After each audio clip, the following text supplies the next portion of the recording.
आवाज देव. मग एखादा म्हणेल मी 11वीला आहे. 11वीला आणि 12वीला खातो कोण? तुला काय कळत आहे? कॉलेज आत्ताशी 11वीला गेला टोन घे तू. तू प्राध्यापकाची टिंगल करतो. त्याला 1.5 लाख पेमेंट आहे, तुला एकच अंडरपॅन्ट आहे. चला देव. महिला मंडळ गुरुवार संपले का? संपले का? नवरात्र संपले ना आता. गुरुवार पण संपले असं ना. बरं किती गुरुवारापैकी तुम्ही तुमच्या नवऱ्याच्या पाया पडल्या? नाही. मग काल झकमाराय गुरुवार गेले. पार्वतीने गुरुवार गेला. शंकर धाबे जेवला काय फेक. पार्वतीचा दानका उठला. दुर्गड भारी. शंकर म्हणतो लिंबू पीळ. 4 गुरुवार करती. शास्त्र उपाशी मारी ती. काय वेळ त्याचा काय करायची गरज नाही. ओव्यांप्रमाणे आपण पाठ पर्यंत देणार. 3रे अध्याय ओवे. टाळकरी मंडळी, महाराज मंडळी सर्वांसाठी. तुम्ही शरीरा ना पिडावे, तुम्ही व्रतनियम ना करावे, तुम्ही देवांतरा ना बजावे, आणि तुम्ही तीर्थाशी ना जावे. तुम्ही देवाला जायचं नाही, बोंबलं दिडायचं नाही. माया बापाचे बळकाचे, माया बापाचे बळकाचे, हा माया बापा माय बापा केवळ काठी. गाडी वाजवा.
काशीला जायचं नाही. पुरावा देऊ का? माये बापे केवळ काशी. अरे आई बापच काशी आहे. आई बापच सगळे तीर्थ आहे. आई बापाची सेवा करा, काही कमी पडणार.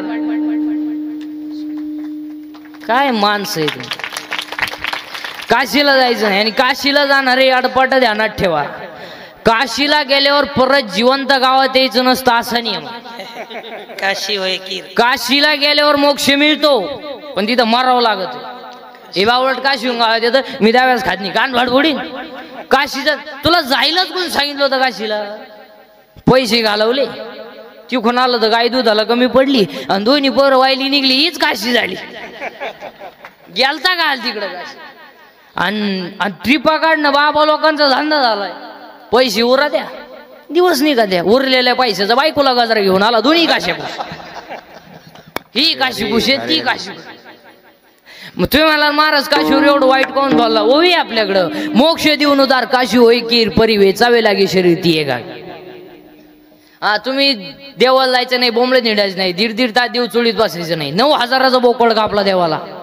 9,000चा बोकड आणि देवाला वाहिल्या नख्या खुर खुर. हे लोक नख्या का आता माहिती का? ते शिजत नाही. ते शिजल्या ना देव वास होत मिळाला. आई जाऊ मला सांगा, कोणती बाई सहज म्हणते? सहज आमचा बापाचा बाप मेला लय भोळा महादेव.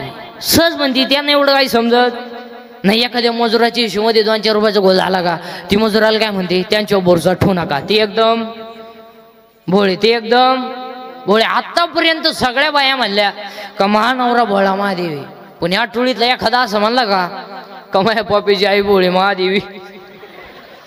तो म्हणतो कोणलाही सांग, तो बोल सांग कोणलाही सांग. स्त्री ती माणसाची बायको जीवनात 3 वर्षात 3 आणखी नाटक करते. 3 वर्षात 3 वाक्य बोलती. 3 वर्षे 3 वाक्य बोलती बरं का भाऊ. 3 वर्षात आहे का पहिलं वर्षाचं वाक्य. आठवं तुमचं नवीन नवीन वर्ष आठवा. अहो अहो संपलं पहिलं वर्ष. दुसरं वर्ष ऐकलं का.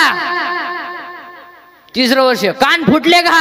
4थ्या वर्षी तो म्हणतो दिंडीचं प्रस्थान का व्हाय आला आमच्या बोकांडी. काय सुटका नाही, सुटका नाही. अभंगातले 2 मुद्दे संपले. तिसरा मुद्दा आज गायक वद गुजन मंडवाले माय सिटीवाले महिला पुरुष बचत गट जेवाय अंगणवाडी जेवाय सासरे उलुपाशी मारणार बाया कॉलेजच्या पुरी पळून जाणार बोली बापले जो दाखवणारे पुरी बेवडे बिवडे जुगारी बिगारी. उद्या म्हणा कोण महानावनं घेतलं ते आहे मी कीर्तना जाऊन महानावनं घेतलं. सर्वांची उपस्थिती माझे आज गजानन भाऊ नागरे दादांचं कौतुक करावं तेवढं कमी आहे. आणि या गावकरी मंडळींचं सुद्धा या ठिकाणी कौतुक करावं तेवढे सर्व कमिटींचं की एवढं गोड नियोजन त्यांनी केलंय. कौतुक करावं तेवढं कमी आहे. एवढ्या डोंगरामध्ये लोक आणणं सोपं आहे का. सगळ्या मंडळींना धन्यवाद आणि आजच्या कीर्तनाला सुरुवात. मग तुम्हाला आतापर्यंत चाललं काय होतं. आतापर्यंत फक्त 2च गोष्टी झाल्या. ज्ञानच देव आहे, देवच ज्ञान आहे आणि चिंता करायची नाही. आता एक वाक्य ध्यानात ठेवा आजच्या कीर्तनात. एक गोष्ट दुसऱ्याला जमेलच असं नाही. एक गोष्ट एकालाच जमते. ज्याला गायन जमतं त्याला वादन जमत नाही, ज्याला वादन जमतं त्याला गायन जमत नाही, ज्याला दोन्ही जमत नाही त्याला बोलायचं जमतं, आणि ज्याला बोलायचं जमतं त्याला हे दोन्ही जमत नाही, आणि ज्याला काहीच जमत नाही तो आपल्या एवढ्यांना नाव ठेवल्याशिवाय राहत नाही. एक आणि आजची कीर्तनात पाया पडून सांगतो सर्व बसणारे मंडळींना थोडं हसत जा. गॅरंटी नाही असलं पाहिजे. जी माणसं मोठ्याने असतात ती सज्जन असतात, जी गालात असतात प्युअर मुक्या माजाची असते. जी माणसं मोठ्याने बोलतात ती आतून बाहेरून निर्मळ असतात, पण जी हळूच बोलतात लफडेबाज असतात. जी माणसं तब्येतीत जास्त असतात ती डोक्यात कमी असते. म्हणजे ज्या भैमुंगाला पाला जास्त असतो त्याला शांग. असंच जा हसणे ईश्वराने दिलेली देणगी. आपल्या आयुष्यातला सगळ्यात मोठा अपमान कॅमेरावाला आपल्याला हस म्हणतो. ज्या दिवशी आपल्याला कॅमेरावाला म्हणला ना स्माईल त्या दिवशी आपण फाशी घ्यायची. ते आपल्याला म्हणतो स्माईल आपण म्हणायचं असंच जा. म्हणून आजच्या अभंगात नामदेवराय पहिला नियम करतात काय.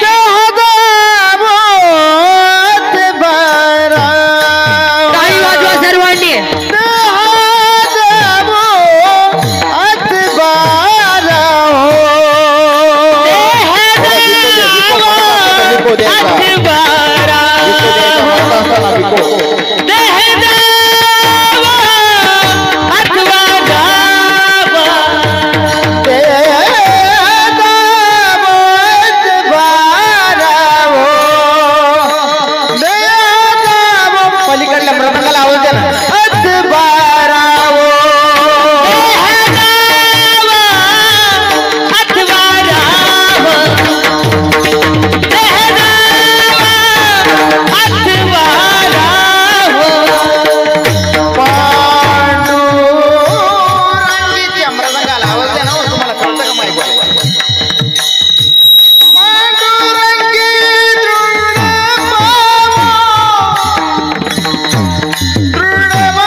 आता एवढ्या गोड नियोजनामध्ये दादाने आपली तारीख घेतली ना, आज आपल्याला आपल्या या गावामध्ये एक दोन संकल्प करायचे. तुम पटलं तर हा म्हणा, नाही पटलं तर नाही म्हणा. पण आता नुसती कीर्तन ऐकू नका महाराज. आता आमचा झाला सांगायचा धंदा, तुमचा झाला ऐकायचा धंदा.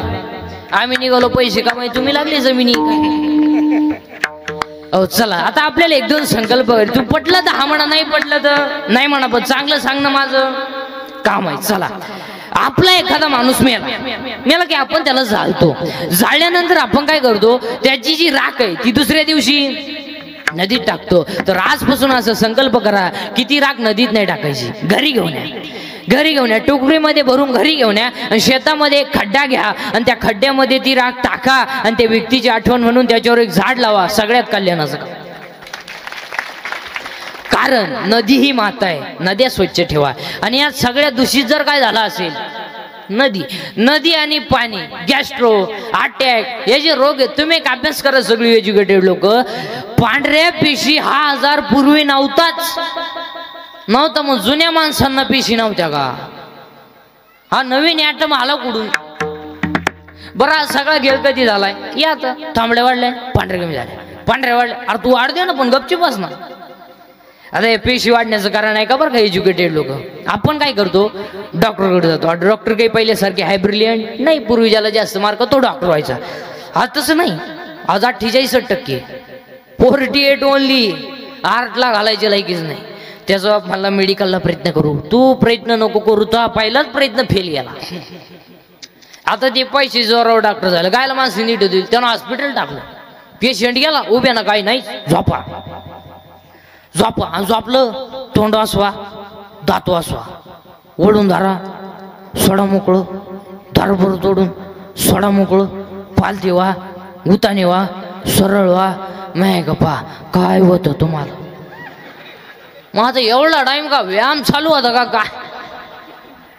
लगेच कागद आणि पेन, सकाळी 3 घ्या, संध्याकाळी 3 घ्या, परवा दिवशी परत द्या, परत आले झोपा. अरे अरे पेशी वाढण्याचं कारण आहे का? पेशी वाढण्याचं कारण आहे का? 1 व्यायाम नाही. 2 80% जनता मसालेयुक्त पदार्थ खाते आणि त्या मसाल्याचे फक्त दोघांनाच सूत्र घालतात. त्या आचार्याला आणि किराणा दुकानदाराला, तिसऱ्याला यादीच वाचता येत नाही. नावच आहे बरं, लोकांना नाव सापडत या दोकडं काय समजत. आणि या मसालेयुक्त पदार्थांमुळं माणसांना प्रॉब्लेम आलेत. व्यायाम राहिला नाही आणि माणसं चांगल्या माणसात बसत नसल्यामुळं व्यसनाचं प्रमाण वाढलं, परिणामी पेशी वाढल्या. आता डॉक्टर बिक्टर कोणी असेल तर नीट ऐका. Attack is a not a disease. Attack is a not a disease. Attack हा रोग नाही. बावळाटपणा डोक्यातून काढून टाका. It is a psychological tension. Attack काय होतो? अटॅक हा रोग नाही. असतं तर डॉक्टरला का आला? त्याच्या दोषाला गोळ्या होत्या. अटॅक हा जळकट माणसांना येतो. जळकट कळतो. दुसऱ्याच्या धारा पुढे नवीन पाहिली, मग बाकीची म्हणली पाहुणीची होती त्याला हे मी आलं ना. हो, आता अटॅक काय येतो त्याची कारण सांगतो आणि त्याच्यावर औषध सांगतो तुम्हाला. 1 बोलणं बंद झालं. लोक बोलणं जो प्रत्येक घरात सायलेंट शांतता आहे. 3 खोल्यांमध्ये 3 गेम चालू आहे. एका खोलीत पाप्याची गेम आहे, एका खोलीत गुड्डीची गेम आहे. या दोघांचं काय चाललंय यांनाच माहिती आहे, पण अख्ख्या खोल्यांमध्ये गेम आहे. पूर्वी एसटीत गारका व्हायचा, आधी एसटी आली बी गेली बी, कानात वायरी, नुसतं झुलायचं. अहो एका बाईनं भात खाले वरण मागितलं. अहो तिला समजणाच आपण काय खाल्लं. कानात वायरी, नुसतं झुलायचं. काही तर माणसं येडे बाबडीत बसायचे अंधारात एकटेच. चैन उघडीच. एक तर ज्या गाडीत उतरलं त्याच गाडीत परत चढलं. ते कंडक्टर म्हणले तुम्ही आहात आले. पदरी झाली माणसं मार. काही एसटीत बस ते कंडक्टर 10 मिनिटं त्याचे पुढं होता तिकीट काढाय. तो गडी तिकीटच काढीन हालत होता. त्यांना कानपडी ठेवून दिली. सावध झालं. अहो एक तर गायचं दूध काढाय गेलं कानात वायरी, मग बादली तर न्याव का नाही. अगं दूध खाली गेलं. मोटरसायकलीवर 2 अवलती चालल्या कॉलेजच्या. एक काडियाच्या कानात, एक पुढच्याच्या कानात. बाबूराव आला, धनगरवाडीत घुसला. काय ते कानात वायरी, नुसतं झुलायचं. पार अवघड झालंय महाराज. अहो एक तर लघवीला गेला आणि फोन आला, मग चेन तर खोलावं नाही. चेन सुद्धा खोली नाही, अख्या बुटात पाणी गेलं. पागल झाली महाराज. मग तुम्ही असं आम्ही येतो चहा घेऊन चालू भाऊ. महिला म्हणतात झोळीमध्ये पोरगं रडतंय, झोळीमध्ये पोरगं रडतंय. त्याची झोप झाली म्हणजे त्याला भूक लागली. आईनं ती झोळीतून खाली काढलं आणि फरशी उठवलं आणि दूध तापवली गेले. गॅस पेटवला, दूधही तापवलं, ताटातही काढलं, थंडही केलं, बाटलीतही भरवलं, बुचही बसवलं. आता ते कोणाला द्यायचंय? पोराला. पोरा जवळ आली, खाली हात केला आणि वर फोन आला. आता दूध पोराच्या हातात देऊन बोलायचा रोग झाला का? वर गप्पा पाणी ती खाली कुत्रीच पिली नाक दूध पिऊन गेलं. ते पोर तसंच राहिलं. ते म्हणलं माझं काय झालं? नाही नाही, हा विनोद नाही, हा विनोद नाही. महाराज तुमच्यावर कोणतंही संकट आलं तर कोणापाशी तरी बोलत जा, म्हणजे दुःख हलकं होतं. आणि या मोबाईलमुळे संवाद संपला. माणसाचा सोडा, नवरा बायकोचा संपला. अहो एका खाटावर दोघं बोला ना, दोन कोपऱ्यात दोघं, याचा पबजी तिचं टिकटॉक. 4 वर्ष झाले, पाळणा नाही, सुतळी नाही, दोरी नाही. न बोलण्यामुळं माणसाचं मानसिक संतुलन बिघडतं. 1 मोबाईलमुळे माणसं बोलायची बंद झाली. 2 मोबाईलमुळे माणसं एकलकोंडी झाली, एकटीच बसत. येडे बाबळीत, मोरीत, तुरीत, उसात. उसाला तुरी कोण येईन यंदा? 2 मोबाईलमुळे माणसं एकलकोंडी झाली. 3 मोबाईलमुळे मेंदू खराब झाले. 4 मोबाईलमुळे सांधेदुखी झाली, डोकेदुखी झाली. आणि 5 मोबाईलमुळे दृष्टी गेली, दिसत नाही पोरांना. आणि 8 मोबाईलमुळे झोप गेली. झोपती नाही. या मोबाईल वापरणाऱ्याची अवलदी नाही, या झोपती नाही. निम्या रात्री एकानं गोदडी फाडली, टार टार गोदडी फाडली. त्याचा बाप म्हणला काल यानं खाट मोडली ना आज गोदडी फाडली, याला झालं काय? तिची आई म्हणली सावध व्हा नाही तर उद्या तुम्हाला फाडी ना. हा विनोद नाही महाराज, हा विनोद. महिला मंडळ एक वाक्य पाय पडून सांगा. महिला मंडळ मी तुमच्या मुलासारखं आहे. माझं एक वाक्य आहे का? हे लहान आल्या पोरांना मोबाईल पासून जरा दूर ठेवा. आपल्याला वाटतं एकुलते एक आहे, पण ते राहिलं पाहिजे ना. आपल्याला पाणी पाजाय पोर जगलं पाहिजे. अहो 70चा म्हातारा बिन चष्म्याचं वाचित आहे. ही इंग्लिश मिडियमची उचलून गाडीत बसावं लागत. 2 ड्रायव्हर दिसत त्याला एका गाडीत. ते म्हणता एका गाडीत 2-2 काका कश काय? त्याची आई म्हणले आपल्या घरात एकही काका नाही. हा विनोद नाही, हा विनोद नाही. आणि ह्या गोष्टी मोबाईलमुळे झाल्या आणि त्याच्यामुळे अटॅक येतो. आता अटॅक घेऊ नये याच्यावर औषध सांगतो. 1 काल काय झालं आठवू नका. काय चिंता करायची? कॉलेजला असताना पोरीन तुला धोका दिला, देऊ दे तुला एक तेल दिला का? अरे अशी 3 मेले, तू चौथा याड्या. पोरीसाठी मरतो का दरिद्रे भंगरी? यार सिर सलामत तो पगडी 50. पोरीसाठी